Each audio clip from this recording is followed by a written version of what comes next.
out a lot of carrots. So Sandy, you know, in our last video, we made the fermented carrots. And a lot of times, especially if you're growing carrots, you end up with a lot of carrot top. Sometimes you can even buy those in the store. But it seems like an awful lot of food waste just to use the carrot and nothing with the carrot top.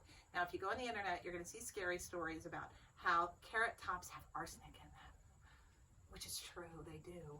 And if you were going to eat about 50 pounds of carrot tops at a setting, you probably would get arsenic poisoning, but I don't know anybody that can do that. So I'm not a doctor, I'm not anything like a chemist, but you don't have to worry about this. You can eat the carrot tops. All right. And just an observation, we reference people as carrot tops, but typically if you were a real carrot top, you would have green hair. Which some people have. Yes, which is fine if that's what they choose. But, you know, I just thought of that. Carrot top really is not an accurate way to describe carrot bottom, which would be a carrot bottom. That would be kind of insulting. That's probably not a discussion we can have on a... I don't think we want to do that. All right, so what to do with carrot tops? Here's one idea. You can make a pesto with your carrot tops. Now, you can put cheese in it and have it like a regular pesto. And what type of cheese? I'm thinking Parmesan, of white cheese. Like Parmesan, like a hard grated cheese, like Parmesan or, you know, Parma, I would probably put in there. But I am not going to put cheese in this. You know why? No, why? Because I'm actually going to make a lot of it and I'm going to freeze it. I'm going to freeze it in little ice cubes. And that way I can have little carrot pesto bombs to put into things. Which obviously would not be large enough to poison your guest. No, not at all. So, you know, one little carrot bomb, I would throw it into a stew or to top off a soup or something like that. It would even be really good in like a tomato bisque soup. Ooh. Just on top. Yes, when it gets cold again, hold that thought. Okay, but right now it's not cold. So what do you need to make this? Here is what you need to make this.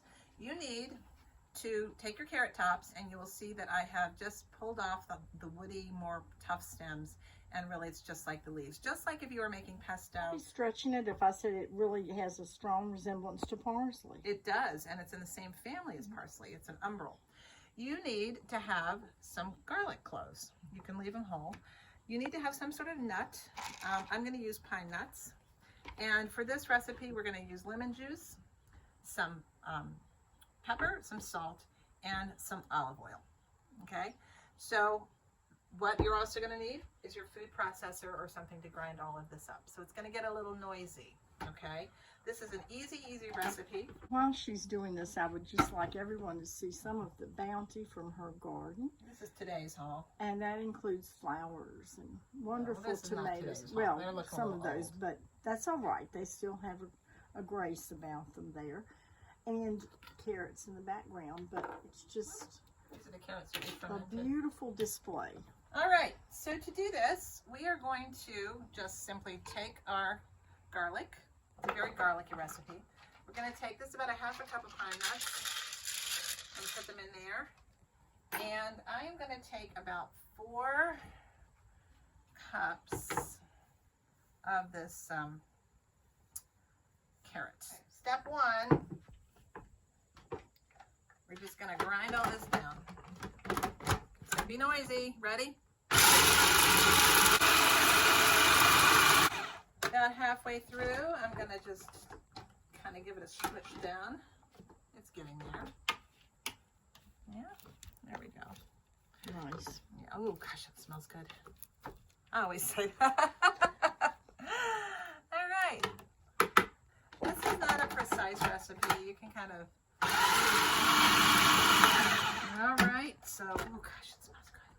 All right, it's pretty good right there. Looks nice. All right, the next thing we're going to do is we're going to pour in that lemon juice. It's got a lot of lemon juice in it. I'm going to go ahead and I'm going to put the pepper in.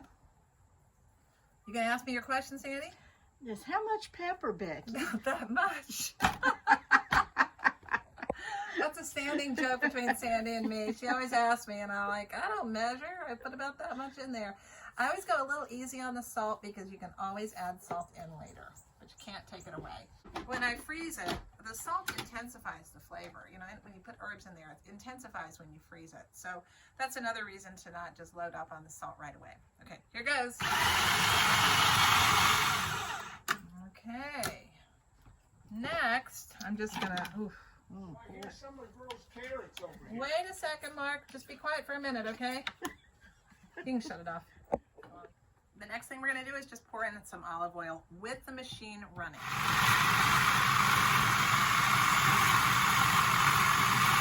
Let's see how this is looking. It's still not quite as creamy as I would like it, so I'm going to add in some more olive oil. You can also add a little water if you want to thin it, which I might actually do. But I'll start with a little bit more olive oil. Woo, it's garlicky. Let's take a look. Oh, that's much better. Now, it's very garlicky and very strong, so that's why you're not going to use a whole bunch of this all at once. And it really is what I would call a flavor bomb. Okay, let's give it a taste, Sandy. It's garlicky. No problem for me. My husband might complain. Now, you know, it's garlicky. So you try this one. Okay. I'm going to try this one. We'll see what it needs. What do you think? I like it. It's strong. It's strong. It's strong, which is why we're just going to put them and use them for flavor bombs, right? I get that. So if you think yes. you put one of these into a soup, it's going to go a long, long, long way. All right? So that's how you make one version. This particular version is vegan. If you wanted to, you could add the cheese, and then it would not be vegan. But you can also add cheese later. Yeah, I do think cheese perhaps would help. It makes to it temper more it a mellow. bit Yeah, as far as that strong. Like I would not take this and plop it on pasta. No. It would be too much. No. But I would certainly put it on top of, I mean, you can mix it into something. You could mix it with a soup. You could put it as a topper on a soup. Oh, yeah. Put it into a stew, something like that. It's going to give you that good flavor. And it'll keep for a while in the freezer. So. And I think this is one of those things folks really have to do it to taste, because some people like more garlic. Some people don't. You gotta so like you have some, to consider your garlic. Audience. So I want to just say one more thing about using the whole carrot. Another thing you can do with the tops of the carrots, if you don't want to make the pesto, you can actually throw these into a vegetable broth or a chicken broth when you're making it. And it'll just give it, they have a carrot flavor.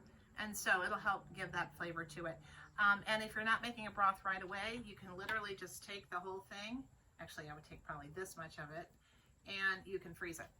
And then when you're ready to, you can do that with a lot of things. If you've got peelings of carrots or something like that, if you like to peel your carrots, you can just have a bag in the freezer where you throw things like this in, carrot peelings, potato peelings, anything like that, little extra vegetable here and there. Throw it into the freezer, and when you're ready to make broth or stock, you've got it all ready. So Perfect. That's what it is. So that's all there is to it. Thanks so much, Becky. Thank you for helping out, Sandy. You can come over and work for me anytime. Well, I pay such big bucks. This kind of work beats running the vacuum, which I do not do. My husband would tell you I leave that to him, or doing the laundry, which I left to come over here today. Well, life is too short to run the vacuum cleaner all the time. Yes, it is. All right. Take care. Thank you. Bye.